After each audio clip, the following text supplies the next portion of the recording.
तो जय बद्री विशाल दोस्तों, स्वागत है आप सभी का एक बार पुनः पहाड़ी पाठशाला यूट्यूब प्लेटफॉर्म पर।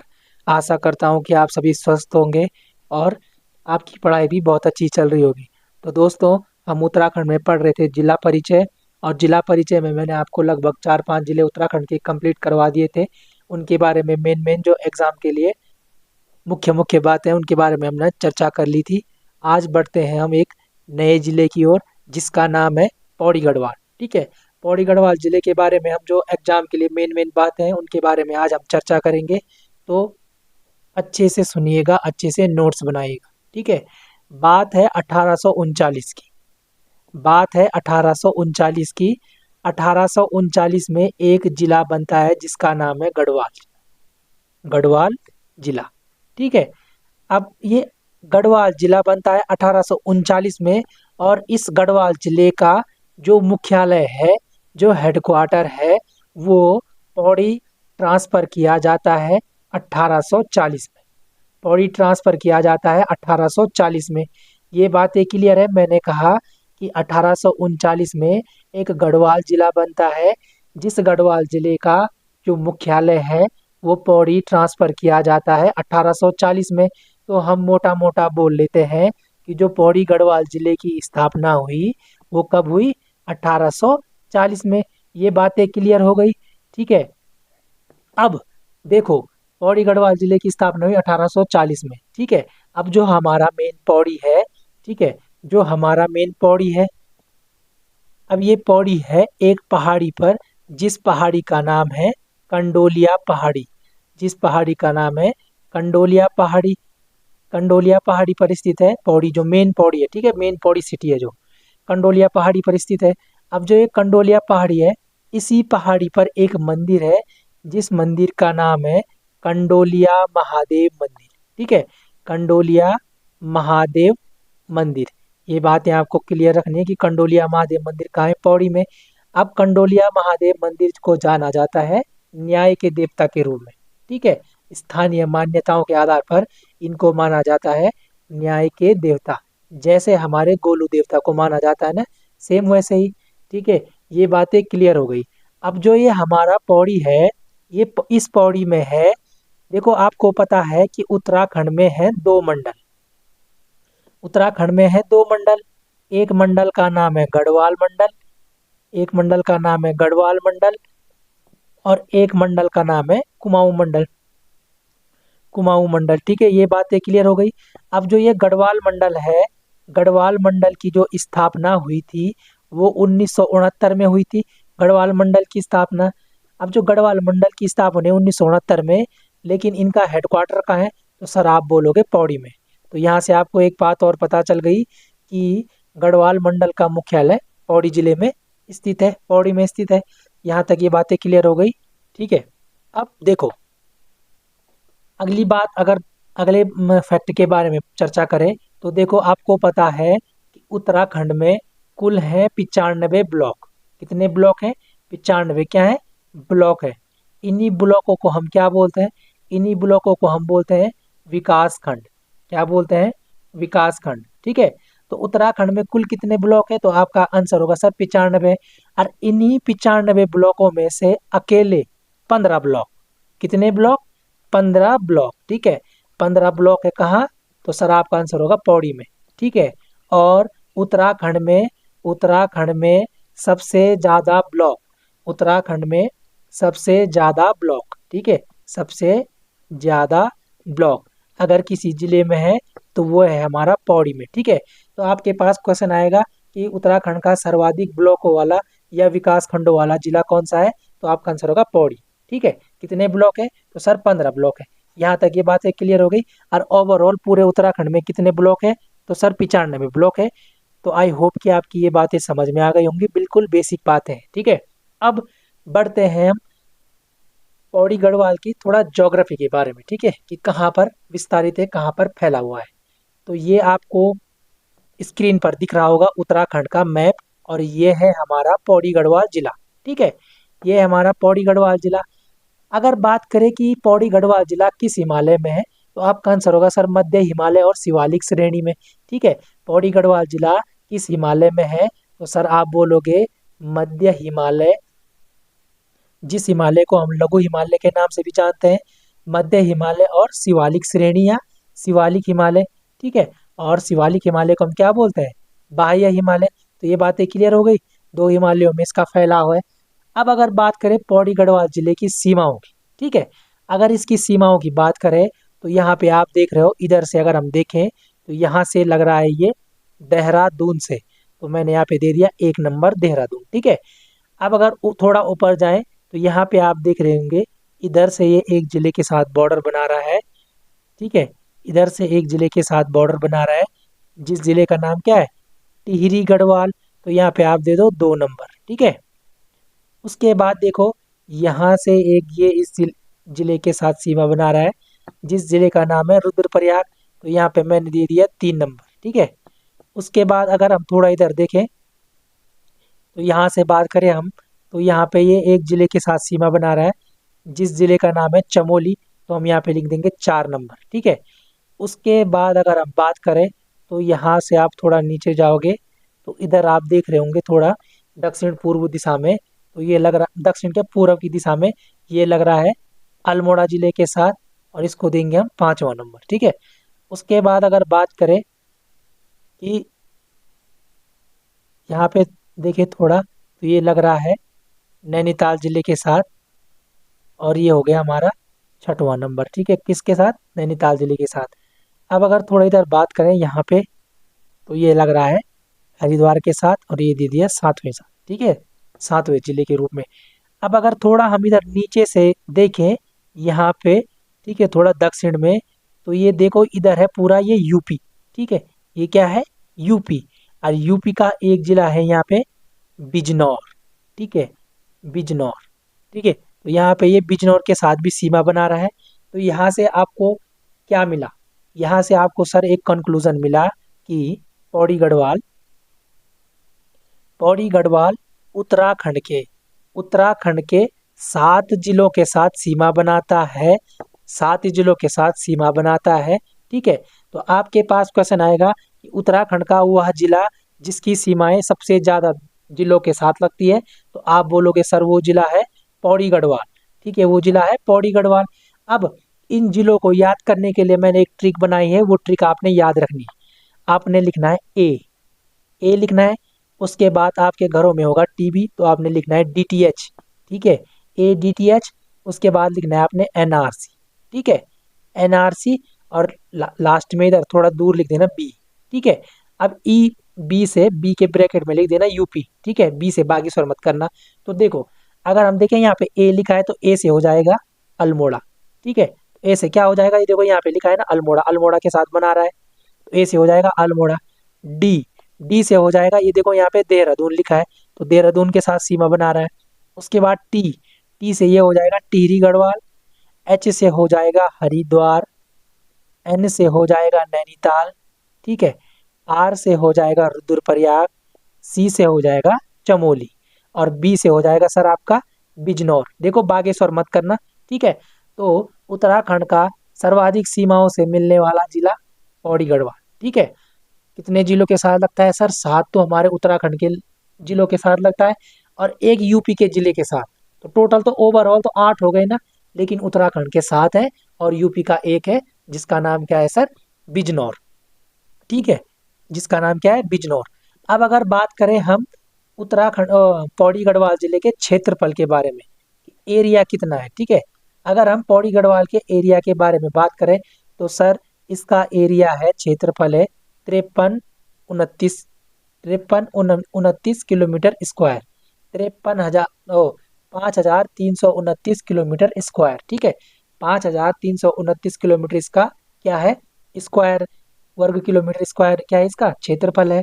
ये बातें आपको याद रखनी है। ठीक है दोस्तों, तो ये थोड़ा हमने उसके ज्योग्राफी के बारे में बात कर ली कि कहाँ कहाँ पर विस्तारित है। ठीक है, किस किस के साथ सीमा लग रही है।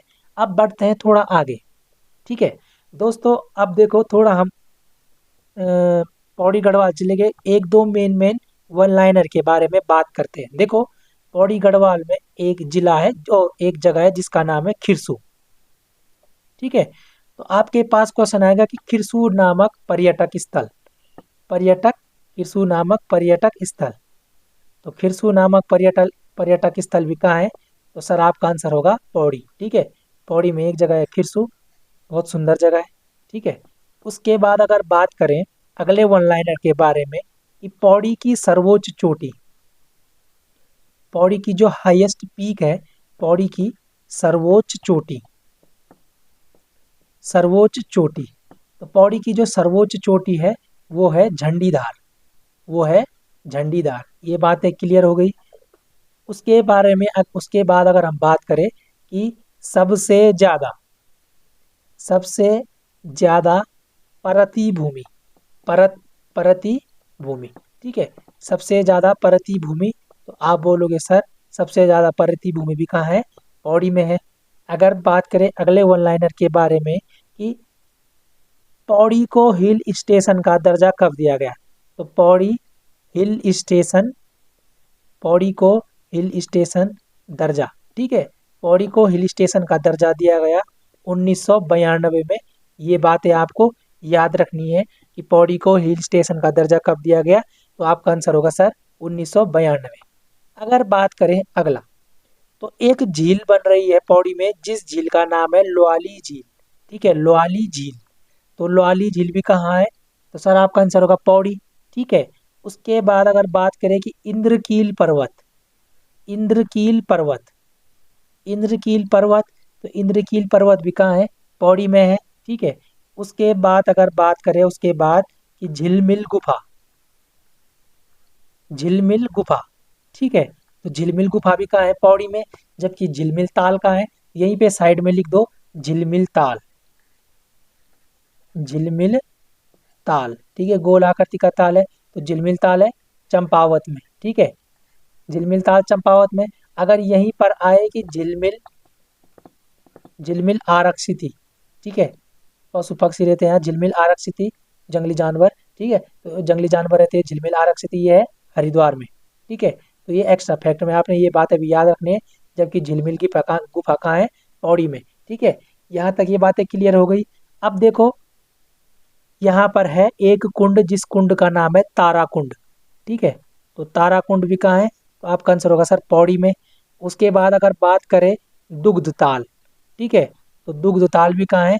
तो सर आपका आंसर होगा पौड़ी में। ठीक है, ये बातें आई होप कि आपकी समझ में आ गई होंगी। वन लाइनर के बाद चर्चा कर रहे हैं हम। ठीक है, अगर अगले वन लाइनर के बारे में बात करें तो एक खनिज है जिस खनिज का नाम है एस्बेस्टस, एस्बेस्टस, ठीक है, तो एस्बेस्टर नामक खनिज भी कहाँ मिलता है? तो सर आप बोलोगे पौड़ी में मिलता है। ये बातें क्लियर हो गई। सबसे पहला वन लाइनर बोला मैंने कि जो खिरसू नामक पर्यटक स्थल है वो है पौड़ी में। ठीक है, अगर बात करें कि पौड़ी की सर्वोच्च चोटी कौन सी है, तो मैंने बोला सर झंडीदार। उसके बाद मैंने बोला कि उत्तराखंड राज्य में सबसे ज्यादा पर्वतीय भूमि कहाँ है, तो सर आप बोलोगे पौड़ी में है। उसके बाद क्वेश्चन आएगा आपके पास कि पौड़ी को हिल स्टेशन का दर्जा कब दिया गया, तो आप बोलोगे 1992 में। और लोआली झील कहाँ है, तो सर आप बोलोगे पौड़ी में। इंद्रकील पर्वत भी पौड़ी में है, झिलमिल गुफा भी पौड़ी में है, जबकि झिलमिल ताल चंपावत में है, झिलमिल संरक्षण आरक्षित हरिद्वार में। ठीक है, ताराकुंड की अगर बात करें तो वो भी पौड़ी में है, दुग्ध ताल भी पौड़ी में है, और पौड़ी एस्बेस्टस नामक खनिज के लिए भी क्या है? प्रसिद्ध है। ठीक है, ये बातें आपको समझ में आ गई होंगी। ठीक है, अब बढ़ते हैं हम हेडिंग के। ठीक है, हेडिंग देखेंगे अब हम। तो पहली हेडिंग देखेंगे आज हम, जिस हेडिंग का नाम है लेंस डाउन। ठीक है, लेंस डाउन। आज हम थोड़ा लैंसडाउन के बारे में चर्चा करेंगे। ठीक है, तो लैंसडाउन नामक स्थल भी कहाँ है? आपका पौड़ी में है। ये बातें क्लियर है। अगर बात करें कि जो लैंसडाउन है, लैंसडाउन का पुराना नाम या ओल्ड नेम, ठीक है, पुराना नाम, तो आप सभी को पता है कि लैंसडाउन का पुराना नाम है कालो डांडा। अब देखो आपको पता है कालो मतलब होता है काला, और डांडा मतलब होता है पहाड़। क्या होता है कि लैंसडाउन है ठंडा स्थान। अब जब ठंडा स्थान है तो लगभग बादल बूदल कोहरे कोहरे लगे रहते हैं, कोहरा लगा रहता है यहाँ पे, इसलिए हम क्या बोलते हैं? कालो डांडा बोलते हैं इसके लिए। ठीक है, ये बातें क्लियर है, इतना बड़ा इशू नहीं है। लेकिन बात है कि सर जो ये कालो डांडा है, कालो डांडा से जो नाम रखा गया लैंसडाउन, ठीक है, कालो डांडा से जो हम ये लैंसडाउन नाम रखा गया, कब रखा गया? तो सर आपका आंसर होगा 21 सितंबर। 21 सितंबर 1890 को कालो डांडा का नाम लैंसडाउन रखा गया। ये बातें क्लियर हो गई। अब आते हैं आज के जो वर्तमान नाम है, नया नाम। ठीक है, नया नाम। अगर बात करें कि जो लैंसडाउन है, लैंसडाउन का नया नाम क्या है? तो सर आप बोलोगे जसवंतगढ़। ठीक है, जसवंतगढ़, राइफलमैन जसवंत सिंह रावत के नाम से। ठीक है, जसवंतगढ़ रखा गया इसका नाम, लैंसडाउन का नाम। ठीक है, ये बातें क्लियर हो गई। ठीक है, अब आप सभी को पता है कि जो लैंसडाउन है, लैंसडाउन में है गढ़वाल राइफल का हेडक्वार्टर। ठीक है, Garhwal rifles, Garhwal rifle regiment का क्या है? हेडक्वार्टर है, आपको पता है लैंसडाउन में। लेकिन सर क्वेश्चन बात यह है कि गढ़वाल राइफल बनी कब, और जब बनी तो कहाँ बनी थी, और कहाँ जब बनी थी तो उसके बाद लैंसडाउन कब आई? तो क्वेश्चन तो ये है ना। इन्हीं बातों पर हमने क्या करनी है, चर्चा करनी है। ठीक है, तो देखो, अगर बात करें जो गढ़वाल राइफल्स है, गढ़वाल राइफल्स की जो स्थापना हुई थी, गढ़वाल राइफल्स की जो स्थापना हुई थी वो कब हुई थी?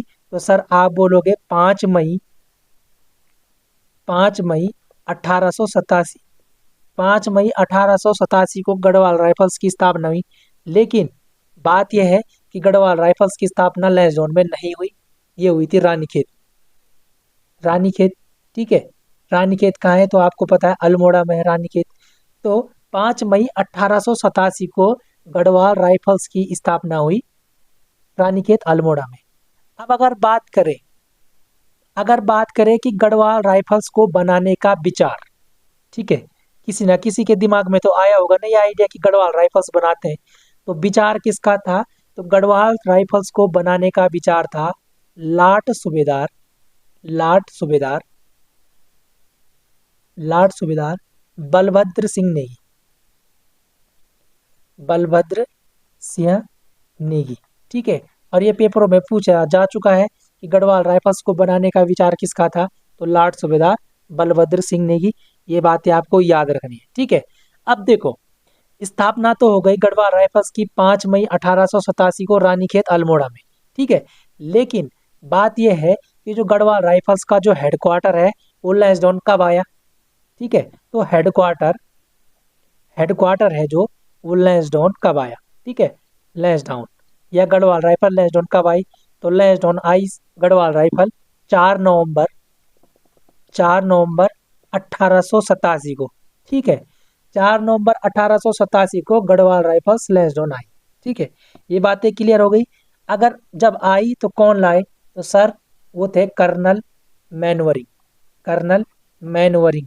ठीक है, कर्नल मैनवरिंग गढ़वाल राइफल्स को लैंसडाउन लाए। ये बातें क्लियर हो गई कि 5 मई 1887 को तो स्थापना हुई रानीखेत में, लेकिन लैंसडाउन कब आई? 4 नवंबर 1887 बाई कर्नल मैनवरिंग। ये बातें आपकी क्लियर हो गई होंगी। ठीक है, लेकिन सर यहाँ पे एक क्वेश्चन आता है, और वो क्वेश्चन आपने रखना है कि दैट टाइम आपको पता है कि कुमाऊं कमिश्नरी चल रही थी ना, अंग्रेज कमिश्नर चल रहे थे। तो जब गढ़वाल राइफल्स की स्थापना हुई, तो गढ़वाल राइफल्स की स्थापना के समय कुमाऊं कमिश्नर कौन थे? तो आपका क्वेश्चन ये है। ठीक है, तो गढ़वाल राइफल की स्थापना के समय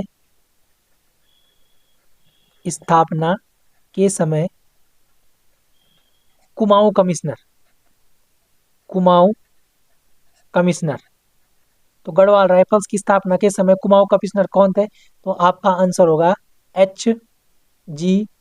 रॉस। ठीक है, ये बातें आपको याद रखनी है कि गढ़वाल राइफल्स की स्थापना के समय कुमाऊं कमिश्नर कौन थे? H.G. रॉस। जबकि गढ़वाल राइफल्स को लैंसडाउन कौन लाए? तो कर्नल मैनवरिंग लाए। ये बातें आपको याद रखनी है। ठीक है, अब यहां तक ये बातें क्लियर हो गई। ठीक है, अब बढ़ते हैं अगले पॉइंट में। अब देखो, लैंसडाउन में है एक मंदिर, जिस मंदिर का नाम है कालेश्वर मंदिर। ठीक है, कालेश्वर मंदिर। अब ये जो गढ़वाल राइफल्स के उसी के परिसर में आता है कालेश्वर मंदिर। तो देख रेख भी मंदिर मतलब आर्मी वाले ही करते हैं ना। ये बातें आपको याद रखनी है कि कालेश्वर मंदिर कहाँ है? लैंसडाउन में है। अगर बात करें कि लैंसडाउन की सबसे पुरानी इमारत, लैंसडाउन की सबसे पुरानी इमारत, सबसे पुरानी इमारत, ठीक है। तो ग्लैसडॉन की सबसे पुरानी इमारत है गढ़वाली मेस, ठीक है। गढ़वाली मेस आर्मी की, ये भी ठीक है, आर्मी की ही है गढ़वाली मेस। ये बातें आपको याद रखनी है, ठीक है। अब और क्या क्या है चीज़ें हैं लैंसडाउन में, वो आपको याद रखनी है, ठीक है। एक है यहाँ पे दरबान सिंह नेगी संग्रहालय, दरबान सिंह नेगी संग्रहालय, ठीक है। दरबान सिंह नेगी म्यूजियम भी कहाँ है, लैंसडाउन में है।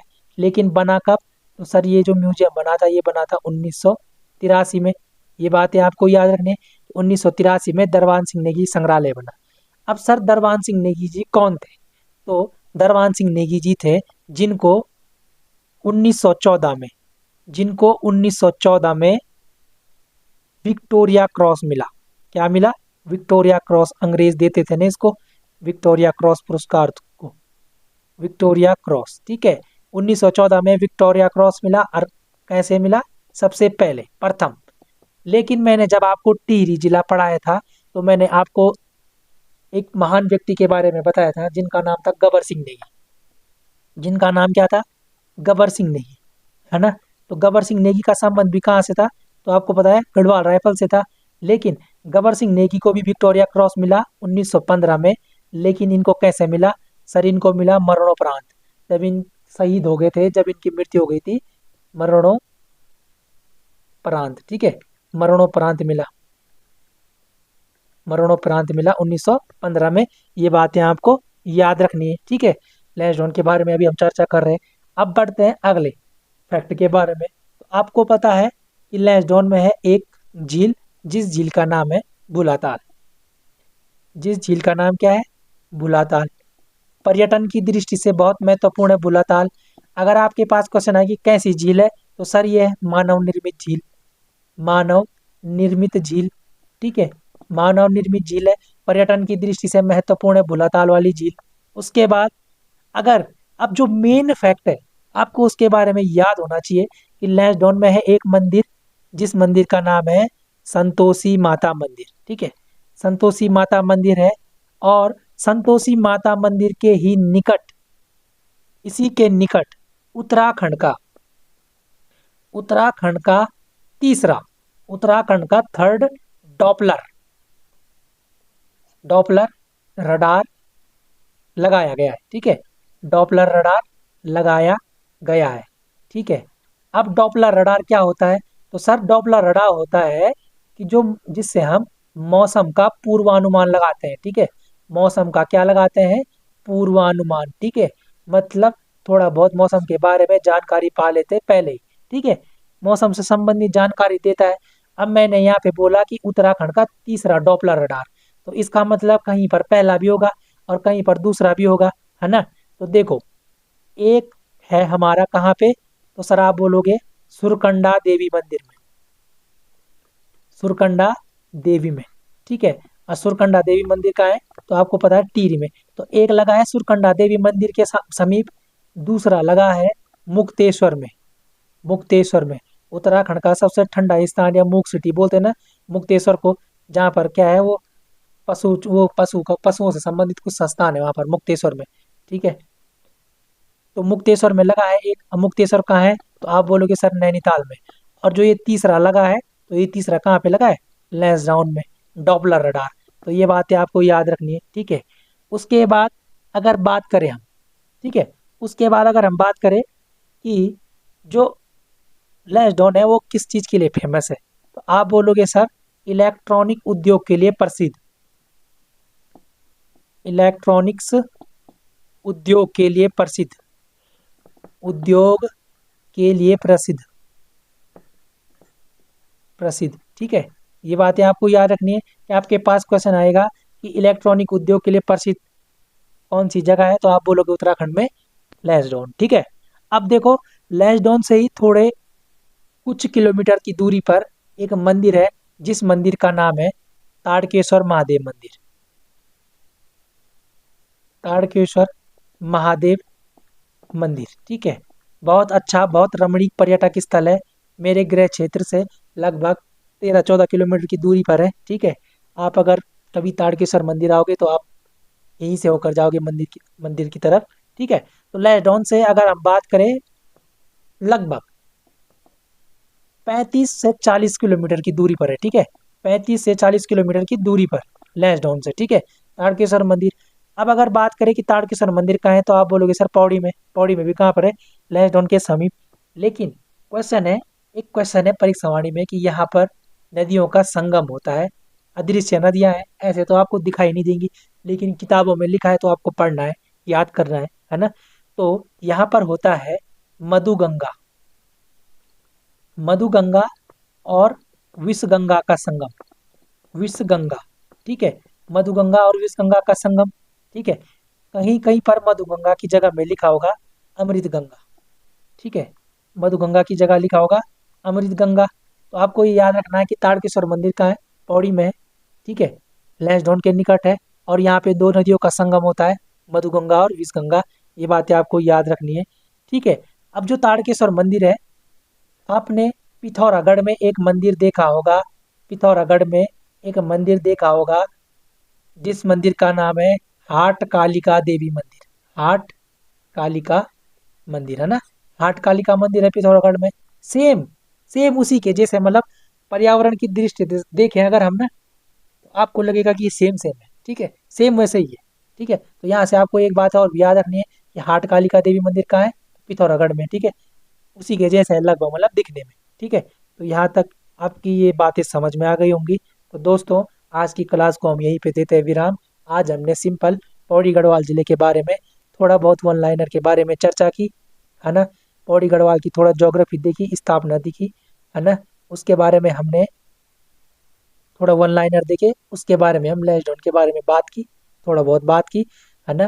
लैशडाउन से संबंधित जो मुख्य मुख्य फैक्ट थे उनके बारे में हमने बात की। तो मुझे पूरी उम्मीद है कि आपको ये पसंद आई होगी, और आपको नोट करना है, वीडियो को एक बार देखा करो, आराम से देखा करो, उसके बाद दूसरी बारी में तब वीडियो से नोट्स बनाया करो, फिर याद किया करो। तो दो दो तीन तीन बार ये ऐसी प्रोसेस हो रही है, तो ऐसे में डेफिनेटली आपको याद होगा, और ऐसे याद होगा कि वो लॉन्ग टाइम तक याद रहेगा। मतलब आप अगर थोड़ा रिवीजन भी कुछ लेट करोगे ना, तब भी आप चीज़ें भूलोगे नहीं, ये गारंटी है। ये बातें आपको याद रहने, लेकिन वीडियो को तसल्ली से सुनना है। आपको 3-4 किताबों से, अलग अलग चैनलों से ये सब कंटेंट मिक्स करके दिया जा रहा है, ठीक है। तो इसका फ़ायदा उठाओ, याद कर लो अच्छे से, ठीक है। तो दोस्तों, मिलते हैं अगली क्लास में पौड़ी गढ़वाल ज़िले की। अगर वीडियो पसंद आई है तो वीडियो को लाइक करना, कमेंट करना, शेयर करना। अगर आपने चैनल पे नए आए हो तो सब्सक्राइब करना।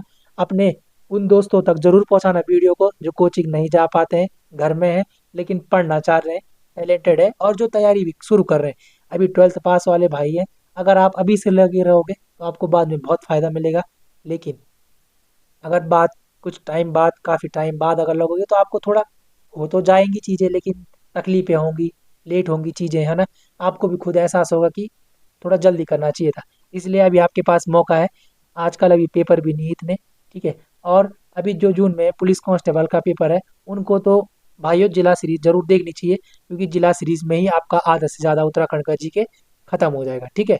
तो मिलते हैं दोस्तों अगली क्लास में, तब तक के लिए धन्यवाद।